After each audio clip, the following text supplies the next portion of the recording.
Saya akan sharing sebuah pengajaran firman Allah yang saya berikan judul Pertobatan Sejati. Langsung saja kita buka ayatnya dalam Injil Matius pasal yang keempat ayat 17, saudara ya. Matius 4 ayat 17, mari jemaat Tuhan, saudara seiman, sama-sama kita membaca ayat ini 1, 2, dan 3. Sejak waktu itulah Yesus memberitakan, bertobatlah sebab kerajaan sorga sudah dekat. Sebelum saya menerangkan ayat-ayat ini, arti pertobatan versinya Yesus. Jadi kalau saudara tanya sama saya, pertobatan sejati seperti apa? Esensi daripada arti pertobatan, definisinya apa? Ternyata definisi pertobatan itu banyak, saudara ya. Yang di pasaran pada umumnya tentang arti pertobatan ternyata itu tidak sama dengan pertobatan yang sejati, yang esensi, yang diajarkan oleh Yesus. Ayat ini berkata pertobatan versinya Yesus adalah bertobatlah sebab kerajaan sorga sudah dekat. Pertobatan itu dikaitkan, diidentikan dengan pemerintahan kerajaan sorga. Nanti kita lihat itu. Ini adalah makna pertobatan yang sejati. Tapi sebelum saya menerangkan ayat ini, saya mau bertanya dulu sama saudara gitu ya. Apakah saudara meyakini bahwa yang namanya pertobatan, atau mungkin lebih tepat begini, apakah saudara meyakini bahwa kekristenan yang ada sekarang ini itu seperti yang sudah dikehendaki oleh Tuhan? Saya berharap pertanyaan ini sambil saya tanyakan, sambil ada renungkan. Karena ini bicara kekristenan kita, maksud saya.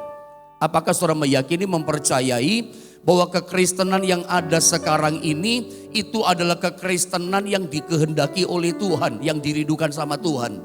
Jujur saja, kalau kita mau buat perbandingan kekristenan yang ada zaman sekarang ini dibandingkan dengan kekristenan pada zaman para rasul yang suka disebut dengan istilah gereja mula-mula, yang suka disebut dengan istilah adalah gereja zaman para rasul, saudara, kekristenan mula-mula, itu kelihatannya gak sebanding gitu ya. Kita sama-sama tahu kekristenan pada zaman para rasul, gereja mula-mula dampaknya luar biasa. Kekristenan di zaman itu perannya dahsyat. Kesaksian kehidupan mereka begitu hebat. Peranan mereka menyelamatkan banyak jiwa begitu luar biasa. Terutama kuasa Tuhan bekerja begitu hebat dan dampak kesaksian.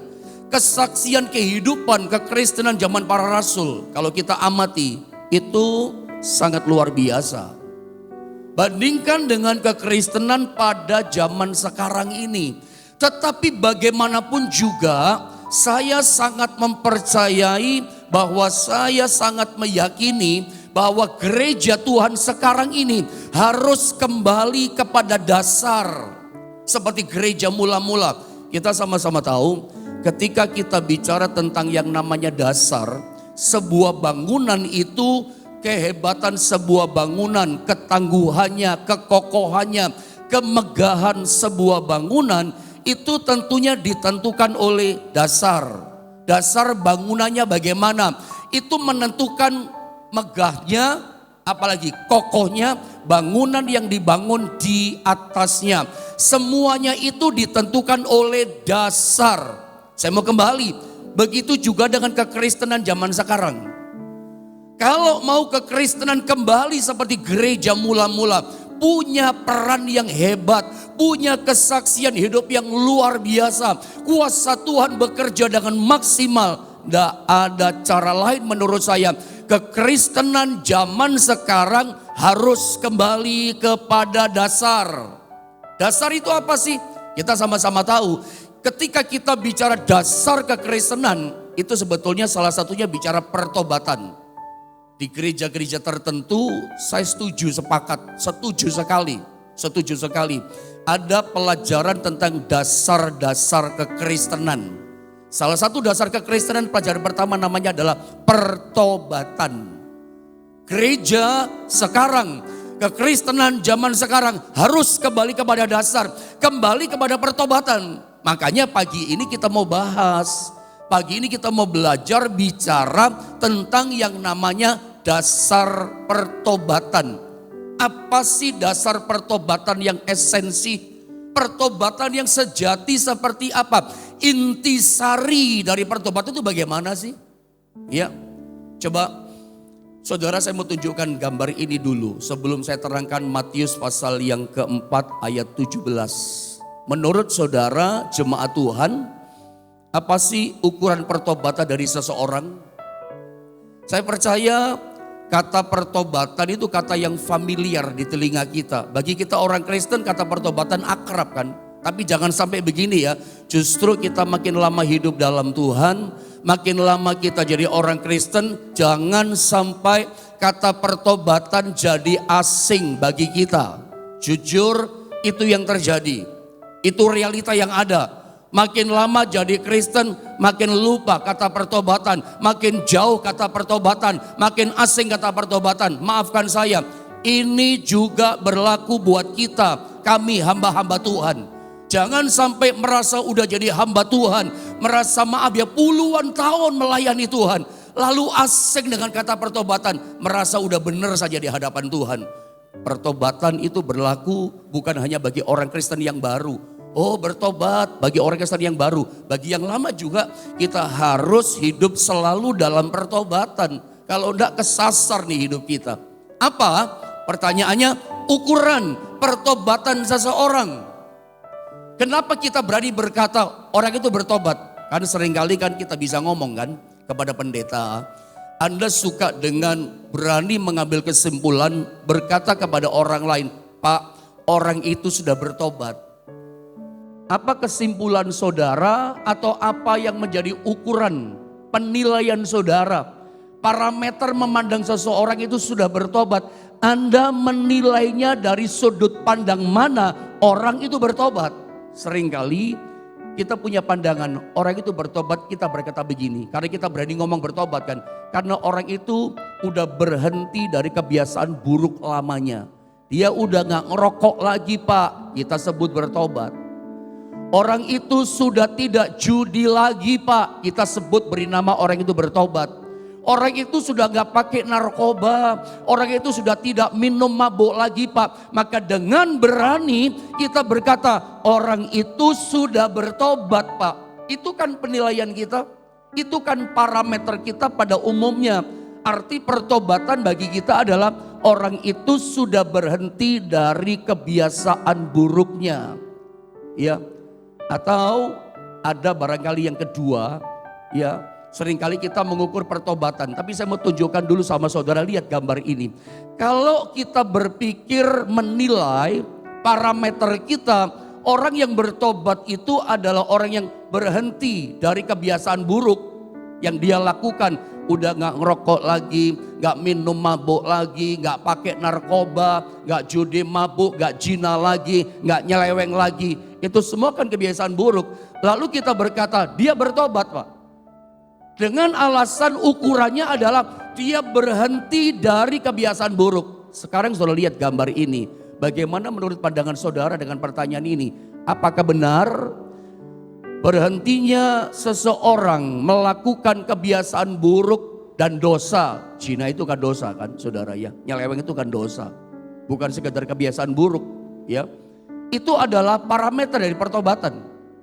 Coba Anda lihat sekali lagi, baca ulang sekali lagi sambil paham.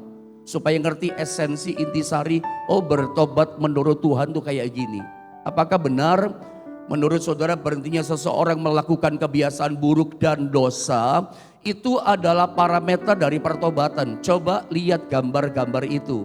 Bagaimana dengan berhentinya kebiasaan buruk dan berhentinya kebiasaan dosa, aktivitas dosa, dari orang-orang yang kepercayaannya lain, gak sama dengan kita. Apakah itu bisa disebut pertobatan menurut Alkitab? Coba Anda pikir. Bagaimana menurut pandangan Anda tentang kata pertobatan? Bagaimana dengan orang lain yang imannya gak sama dengan kita? Mereka berhenti dari kebiasaan buruknya, gak ngerokok lagi, gak judi lagi. Udah jadi suami yang setia, istri yang setia, anak-anak yang baik. aktivitas dosanya stop, ya, kebiasaan buruknya udah tidak berhenti semuanya. Apakah itu bisa disebut bertobat, pertobatan menurut versinya Tuhan, Alkitab? Atau kadang-kala begini saudara ya, kita suka menilai pada umumnya begini, ketika seseorang ibadah ke gereja, apakah seseorang datang ibadah ke gereja itu juga adalah ukuran dari pertobatan? Maafkan kalau saya katakan bahwa ini seringkali menjadi parameter pada umumnya, maaf kata-kata saya vulgar ya, yang ada di pasaran, yang ada pada pandangannya orang Kristen pada umumnya. Bertobat itu ya berhenti dari kebiasaan buruk, ya berhenti dari dosa. Apalagi dia ke gereja. Saya mau tanya sama saudara ini, apakah betul ketika seseorang dia terus datang ke gereja ibadah, itu pasti dia bertobat?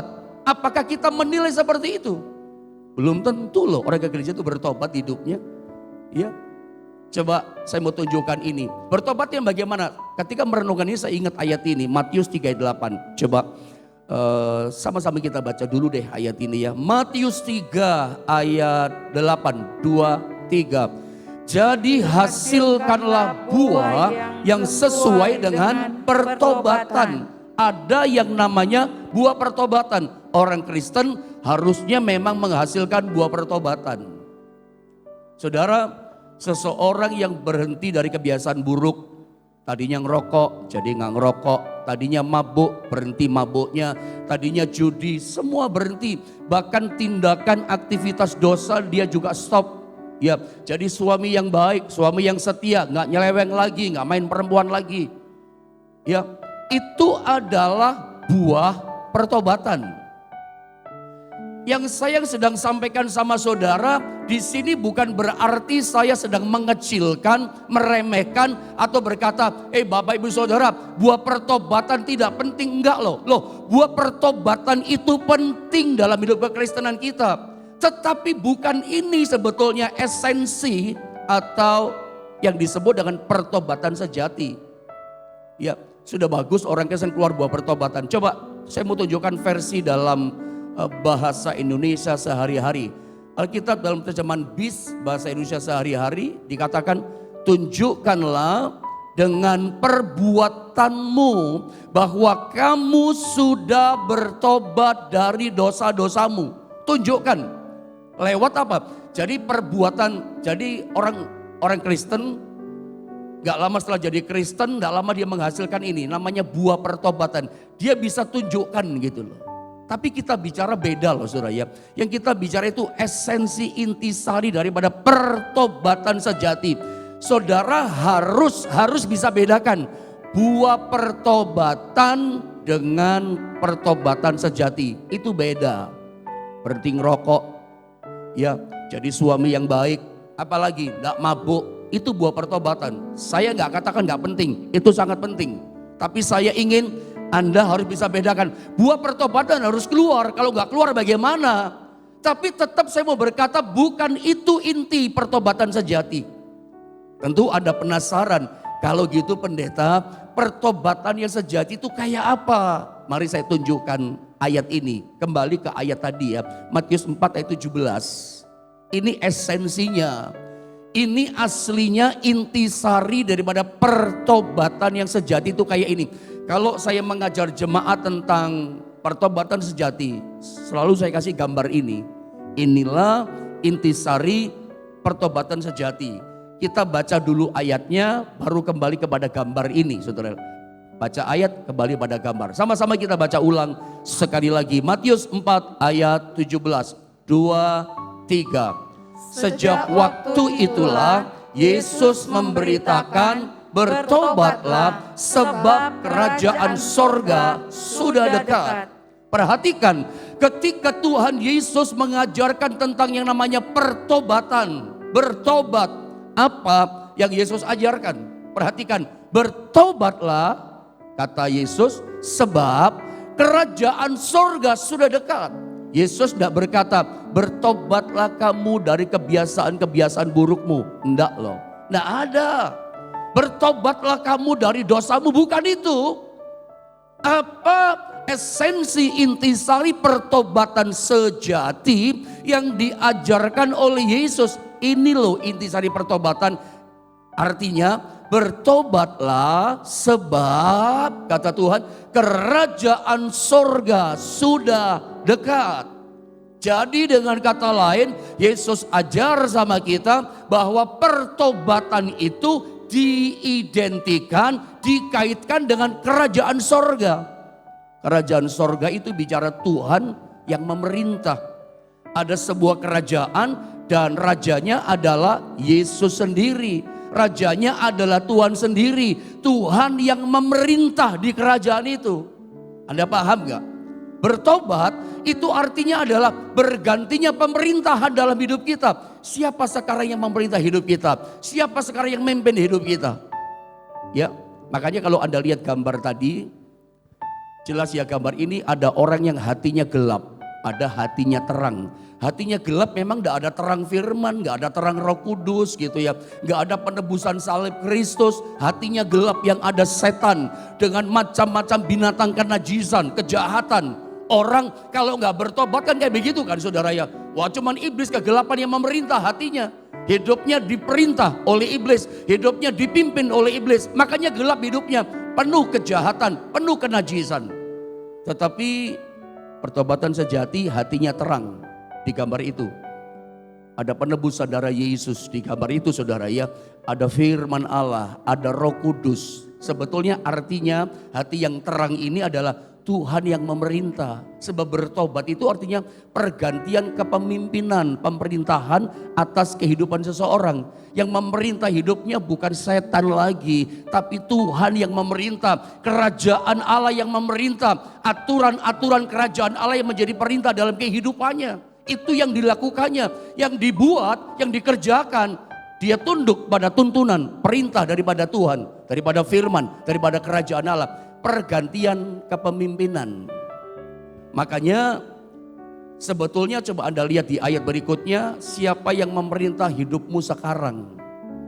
Coba kita lihat dulu ayat ini ya, Roma 14 ayat 9. Saya baca dulu ayat ini, saudara perhatikan dengan baik. Sebab perhatikan, untuk itulah Kristus telah mati dan hidup kembali atau bangkit kembali. Supaya dikatakan apa? Ia menjadi Tuhan. Ini menarik loh. Sebab untuk itulah Kristus telah mati dan hidup kembali. Supaya, ini kata tujuannya berarti. Yesus mati, Yesus hidup kembali, Yesus bangkit kembali. Ini adalah misi utamanya. Ini adalah tujuan dia mati dan hidup. Apa tujuannya? Supaya tujuannya ia menjadi Tuhan. Dia memerintah kita jadi Tuhan. Dia memimpin kita jadi Tuhan dalam hidup kita.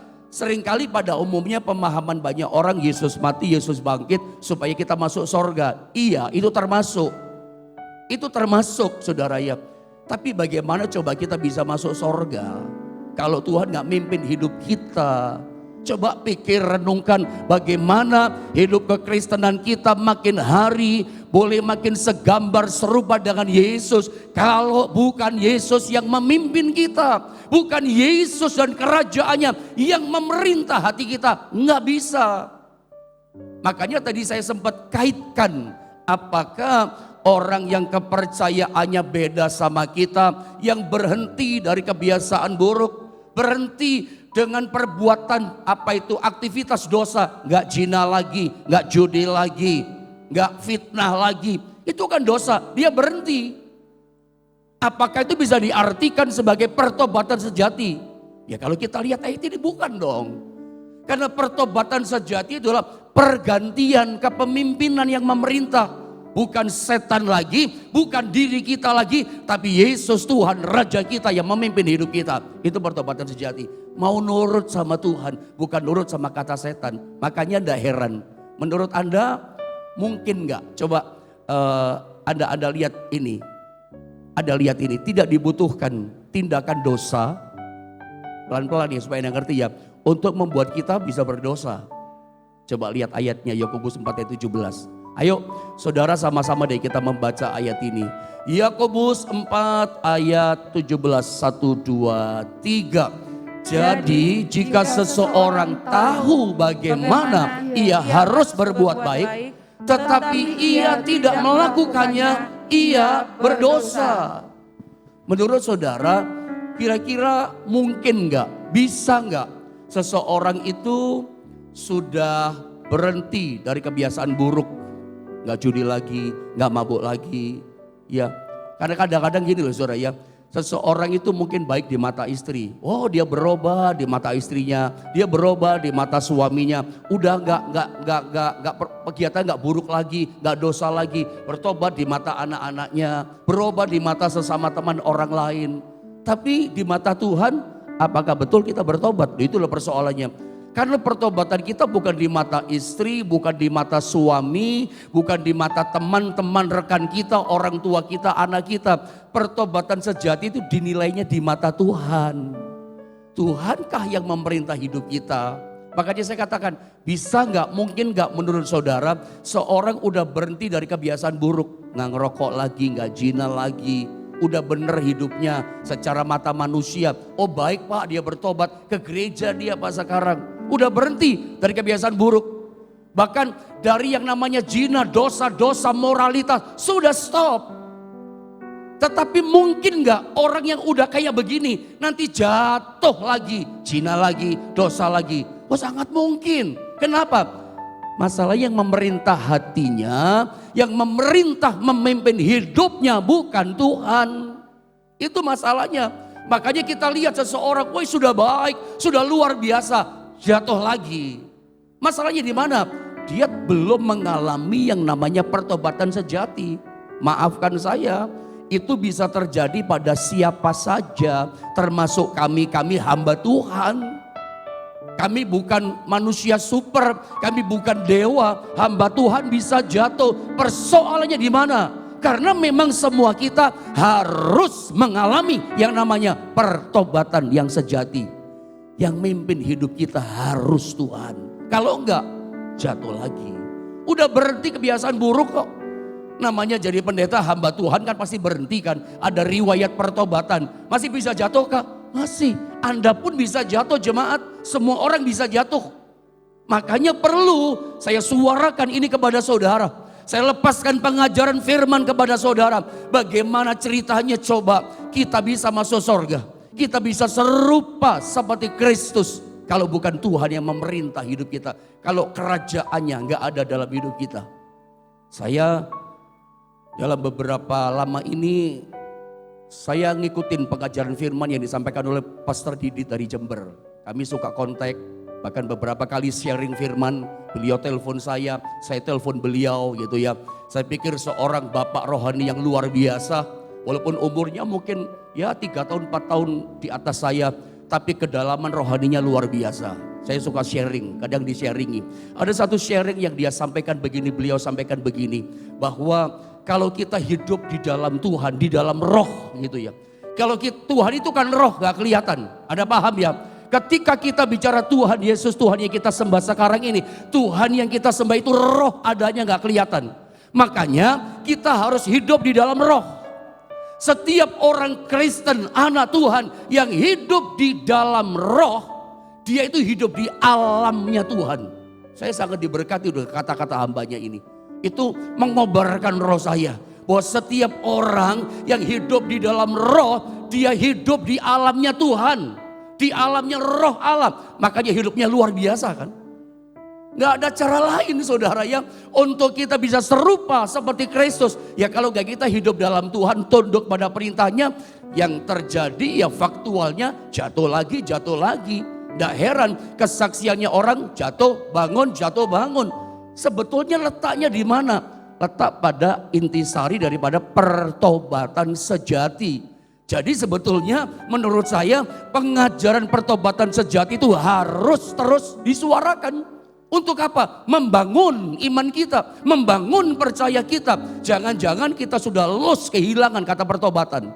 Dan seringkali ada banyak orang Kristen yang sudah lama di dalam Tuhan, asing dengan kata pertobatan. Nah, mari kita kembali kepada pertobatan menurut kata Tuhan. Ya, Saya mau kasih contoh terakhir pada bagian ayat ini dengan waktu yang ada. Mungkin tidak usah dibaca ayatnya. Atau ayat 16 saja boleh gak multimedia. Matius 19 ayat 16. Terima kasih. Tentang seorang muda yang kaya raya. Kalau kita ikuti pembacaan, atau saya baca sedikit lah saudara supaya Anda paham ya. Kalau gak dibaca gak afdol kayaknya ini ayat firman Allah supaya dihidupkan. Ada seorang datang kepada Yesus dan berkata, Guru, ini nantangin saudara ya. Perbuatan baik apakah yang harus kau perbuat untuk memperoleh hidup yang kekal? Bicara perbuatan tindakan. Perbuatan apa supaya dapat hidup kekal? Ayat 17. Jawab Yesus, apakah sebabnya engkau bertanya kepadaku tentang apa yang baik? Hanya satu yang baik. Perhatikan kalimat B, 17b. Tetapi jikalau engkau ingin masuk ke dalam hidup, turutilah, perhatikan, turutilah segala perintah Allah. Bicara perintah, nurut gak? Nanti Tuhan akan uji, kamu nurut sungguh-sungguh atau enggak sama aku. Ternyata dia gak nurut. Saya tunjukkan lagi ayat 18 supaya paham. Kata orang itu kepadanya, kata orang kaya yang moralnya bagus. Kata Yesus apa? Perintah yang mana? Kata Yesus, jangan membunuh. Ini perbuatan kan? Ya. Jangan berzina, perbuatan kan? Jangan mencuri, jangan mengucapkan saksi dusta. 19. Hormatilah ayahmu dan ibumu dan kasihlah sesamamu manusia seperti dirimu sendiri. Lihat ayat 20. Lah ini sama-sama kita baca. Ini dia saudara ya. 2, 3. Kata orang muda itu kepadanya, semuanya itu telah kuturuti. Apalagi yang masih kurang? Lo nantang lo. Apa yang kurang? Aku udah berzina, tidak membunuh, tidak menjadi saksi dusta. Bahkan aku hormat kepada orang tua. Semua perbuatan-perbuatan baik itu sudah aku lakukan. Aku tidak mencuri. Berarti tidak ada perbuatan dosa. Udah stop.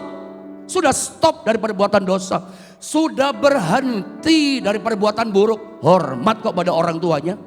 Moralitasnya bagus. Kurang apa kata orang ini? Nanti Yesus uji.